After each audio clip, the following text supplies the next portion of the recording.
80 000 à l'heure, tu vois ça, on monte. On s'en va vers notre cap.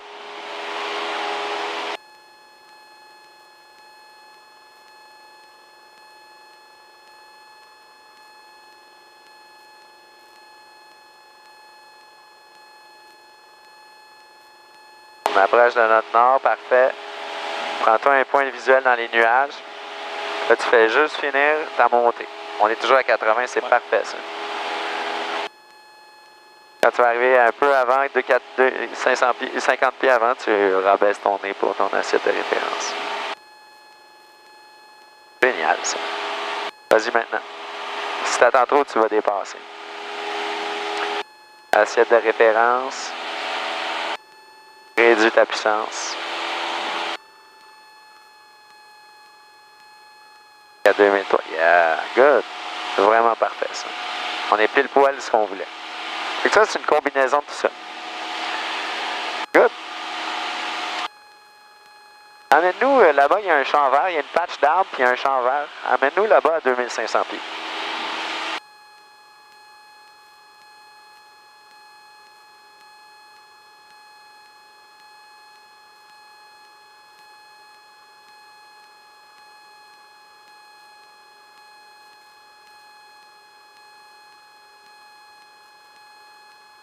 Là? Ouais. On va faire semblant que c'est la piste, ça, de Mascouche. Tu vois un peu c'est quoi le circuit? Ouais. Je vais essayer de me faire le rectangle de circuit qu'on fait à gauche. Tu vois, il y a une patch là. Ouais. Il y a un long champ vert là, à côté. Ouais. On va prendre ça comme si c'était la piste de même, OK? OK. Fait qu'on va juste s'amuser à 2000... On va descendre à 2000 pieds. OK. Carbide. Ouais, carbide. Vérification intérieure. Extérieure. Ouais. Réduction de la puissance. 1500, mettons. Ouais, ben là, t'es bon, là, 2000. 2000.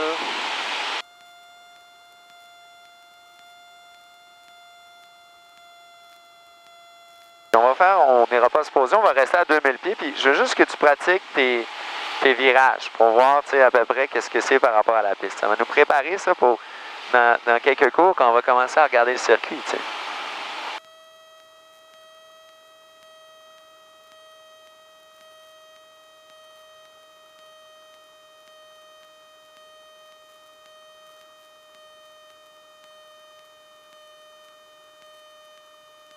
Ça peut être le gros champ ici, là, si tu veux, ça me dérange pas, là.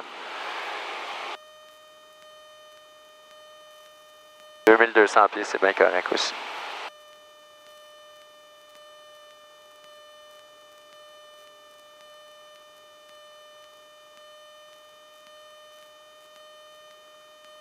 OK, puis regarde, prends-toi un point de repère en avant. Là, on est vraiment au-dessus de nos pistes. Il y a comme des maisons là-bas. Ouais. Mets-toi le régime de croisière. Puis essaie juste de te faire un circuit autour de ça, comme si c'était la piste. Même si tu sais rien de c'est quoi un circuit exactement encore. Carbide up. Ouais.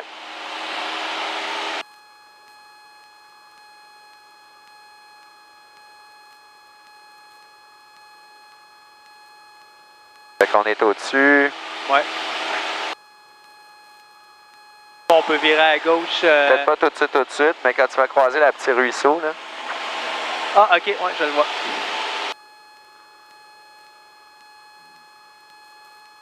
Info trafic pour la région de Laval, Cessna 172 Québec Jet Foxtrot. On vient de décoller. Tu peux faire ton virage, on essaie de garder 2000 pieds. On se dirige vers la chute en longeant la rivière des Belle-Îles. Trafic en conflit, Québec Jet Foxtrot. Va nous chercher les 30 degrés, là. Ouais, super. Tu sais, quand on parle de vérification intérieure-extérieure, ça va devenir naturel, tu sais, de juste regarder, comme quand tu es en char, finalement. Tu tournes, tu regardes ton angle mort, mais tu sais, au début, on te drille. Fait que regarde, la piste est là-bas. Là, tu peux sortir de ton virage. On est dans le bout. La piste est comme ça, le bout de rectangle ici. Garde-toi droit. Une fois que tu vas arriver au-dessus des champs, là, où il y a du blanc dedans, là, en lignée, dans notre sens, tu tourneras en lignée avec les champs de même. Une fois que tu es croisé, pas avant. À 2000 pieds.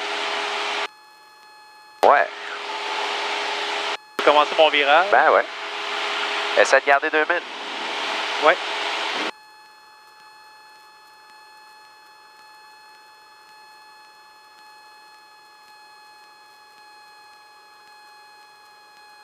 vraiment, c'est ça, tu pilotes avec dehors, là, en regardant aussi que ça croise. Là, tu te mets les ailes à l'horizontale, tu vois que les champs sont de même. Ouais. Yeah! Là, la piste est là-bas.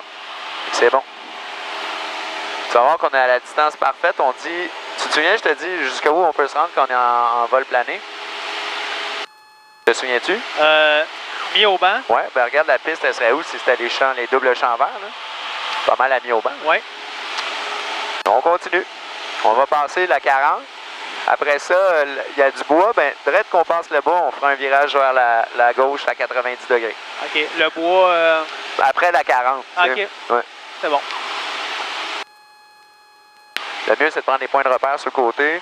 Tu vois, il y a un spot carré de bois. Là, ben, une fois qu'on arrive ça avec toi, ben, on peut commencer notre virage vers la gauche. Le problème de prendre des points de repère trop en avant, c'est qu'on passe dessus. Fait qu'on faut tout le temps se donner des repères un peu sur le côté. Tu arrives là, tu nous fais un virage vers la gauche.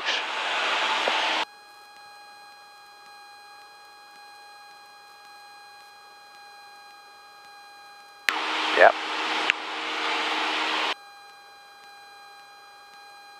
Plus qu'on incline, plus qu'il faut retenir le nez. Elle est à l'horizontale. Yes. On serait comme en base pour notre piste. Si on allait se poser de même.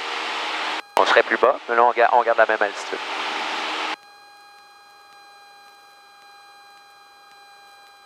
Quand tu jugeras par rapport à la piste,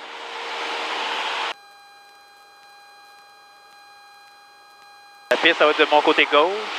ouais. Admettons, c'est les deux champs là ou OK, ouais. on va à la gauche. Là, on tournerait en finale pour aller sur notre piste. Ouais, super. Je te sens mettre du ballonnier, c'est bon.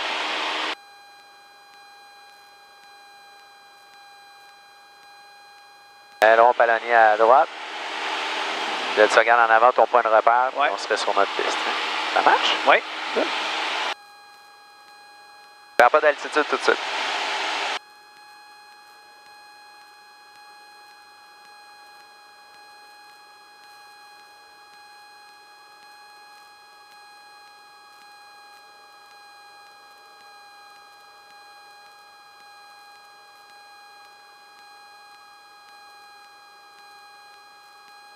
Good.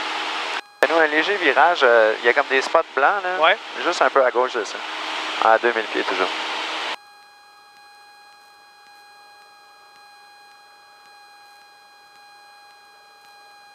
Je peux sortir. Bien, comme ça va être bon. Te souviens-tu qu'est-ce qu'on peut utiliser pour nous ramener à Mascouche aussi? Ben dans le fond, il y avait les points de repère ou il y avait les lignes électriques aussi? Et les rails de train. Les rails de train. Ils vont passer, ils sont pas loin d'ici, là, puis on va les prendre tantôt pour nous ramener. OK. Je vais prendre les commandes. Les commandes. Je vais te montrer ce que, en partie, ce que Pania va te montrer la semaine prochaine. Juste te faire une petite démo. Il va te faire autonomie, distance franchissable maximale, qui est donc gestion de ton avion avec le peu de carburant que tu as pour soit te rendre le plus loin possible ou pour toffer dans le ciel le plus longtemps possible. Pourquoi qu'on voudrait rester longtemps dans le ciel? Ça peut être, t'arrives, la déneigeuse est en train de passer, t'as pas bien checké tes affaires, tu sais, puis faut que tu restes dans le ciel à faire des circuits autour. Donc, tu as des régimes de puissance qui te permettent de rester dans le ciel à la plus faible puissance, mais qui fait que tu n'es pas en train de descendre. Fait que, tu sais, je vais te montrer, ça ne montre pas grand-chose quand je te le fais comme ça, mais l'idée, c'est qu'on va passer aussi proche de plages de vitesse où l'avion est vraiment dans une manière inefficace de voler, finalement. Puis nous, ce qu'on veut faire avec l'autonomie maximale distance franchissable, c'est de se rendre juste avant ça, où l'avion va voler avec le moins de puissance nécessaire pour qu'il vole à cette altitude-là. Et tu vas voir toute la procédure à faire avec Pania, comment on fait pour se ramasser là-dedans. Donc, ce que je veux, moi, c'est avoir une certaine puissance qui fait que c'est le minimum de puissance qui peut faire que mon avion reste à son altitude. On regarde 2000 pieds là, je suis à quoi, 1850? Ouais. Si je réduis à 1750, je suis capable de conserver ça. Il faut être patient. Il faut laisser le temps à l'avion. Sans tomber dans des vitesses non plus qui vont faire qu'on décroche, tu sais.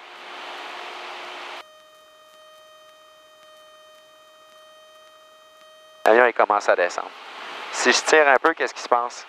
Ouais, ça va arrêter de descendre, mais ma vitesse, elle va, à un moment donné, elle va venir à décrocher. Donc, j'aurais pas le choix d'ajouter de la puissance. Puis c'est le dernier régime de puissance sur lequel j'étais qui m'a permis de garder mon altitude en ayant une vitesse sécuritaire qui était mon autonomie maximale. Après ça, si je câble plus mon avion, on tombe dans quelque chose qui s'appelle le vol lent. Puis ça, on va voir ça au prochain vol qu'on fait, toi puis moi.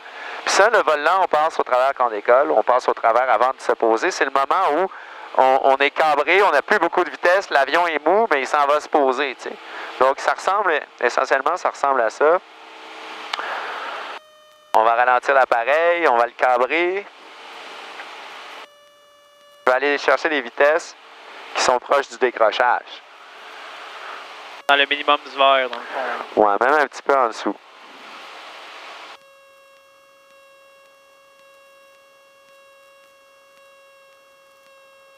Je vais entendre le stall buzzer à un moment donné.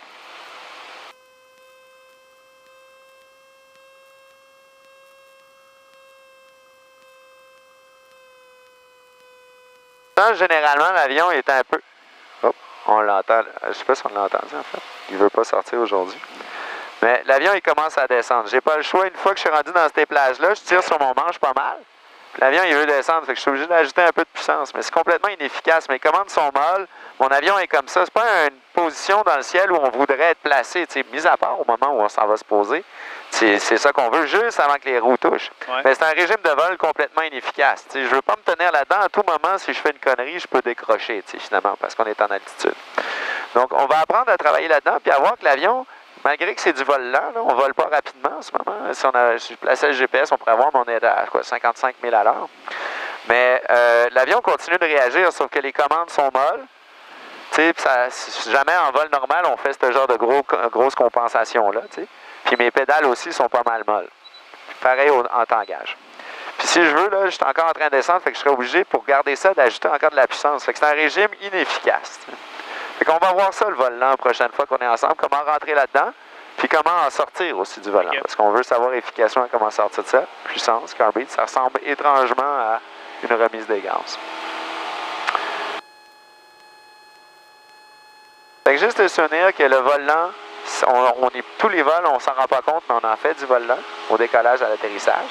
Puis ensuite, tu vas voir que l'autonomie maximale, distance franchissable maximale, c'est les étapes de régime de puissance puis de vol juste au-dessus du vol lent. Okay. Elles sont efficaces pour rester dans le ciel le plus longtemps possible ou la distance franchissable pour se rendre le plus loin. Puis si tu réduis encore ta puissance, tu es obligé de tirer sur l'avion, cambrer, puis là, toutes tes performances sont pourries parce que tu vas plus vite, tu consommes trop d'essence pour rester en vol. T'sais.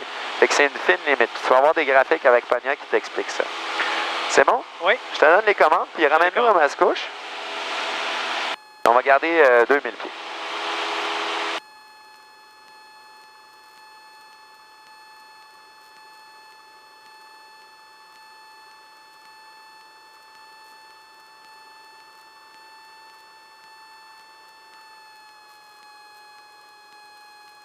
Infotrafic, Cessna 172 Québec, Juliette Foxtrot, à 1000 pieds à la verticale de Saint-Eustache. On se dirige vers les installations de la chute. Trafic en conflit, Québec, Juliette Foxtrot, à 1000 pieds. Les rails de chemin de fer dont je te parlais, là, elles sont à gauche.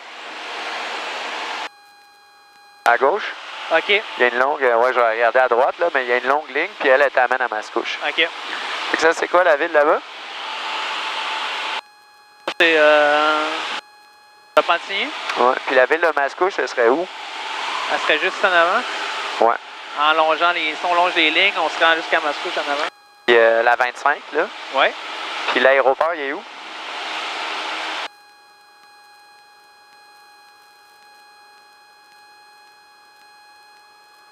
C'est le 25.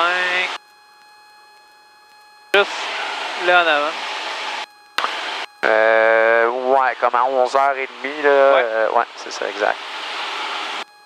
Fait qu'on veut approcher pour 2000 pieds. Quand on rentre dans la zone, c'est 2000 pieds. Quand on la quitte, on essaie de quitter à 1500 pieds. Puis quand on va arriver à 5000 nautiques, ben là, on est à 7.2. On va passer à la fréquence de Mascouche, 122,35. Tu le feras si tu veux. Tu dis Mascouche et Colima Bravo en rapprochement pour les installations. On arrive du nord-est. Garde ton 2000 pieds.